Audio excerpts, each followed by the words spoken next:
Hello everyone, আজকে দুপুরের খাওয়ার রিলেটেড বা দুপুরে আমরা কিছু ইংলিশ ইউজ করি, সেটা খাওয়ার সময় হতে পারে বা অ্যাজ ইউজুয়ালি ইউজ করে থাকি, এরকম কিছু ডেলি ইউজেস ইংলিশ আজকে শেয়ার করব।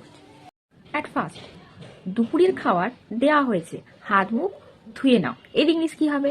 Wash up for lunch. যেহেতু দুপুরের খাবারকে আমরা বলি লাঞ্চ, এই জন্য ইউজ করেছি। ওয়াশ মানে কি? ধোয়া। আমি বলেছি হাত মুখ ধুয়ে নাও, তাহলে এর ইংলিশ হবে কি? Wash up for lunch. এরপর আসি, দুপুরের খাবার দেওয়া হয়েছে, এর ইংলিশ কি হবে? Lunch is served. ইডি যোগ করেছি এই কারণে, কারণ খাবারটা দেওয়া হয়ে গেছে, অলরেডি কাজটা হয়ে গেছে, এই জন্য সার্ভের সাথে ইডি যোগ করেছি। তাহলে এর ইংলিশ কি হলো? Lunch is served. অনেক দেরি হয়ে গেছে, দুপুরের খাবার খেয়ে নাও। এর ইংলিশ কি হবে?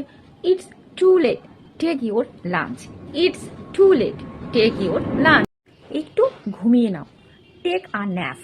এখানে ন্যাপ ইউজ করেছি একটাই কারণটা হচ্ছে আমরা যখন দিনের বেলা ডে টাইমে কিছুক্ষণের জন্য ঘুমাই, in a short period of time বা for a short period of time, তো সেখানে আমরা ন্যাপ ইউজ করি। তাহলে সবসময় মনে রাখবে, দিনের বেলা ডে টাইমে যদি শর্ট পিরিয়ড অফ টাইমের জন্য আমরা যদি ঘুমোই বা একটুখানি কি বলবো বিশ্রাম নিই, সেটার ইংলিশ হবে ন্যাপ।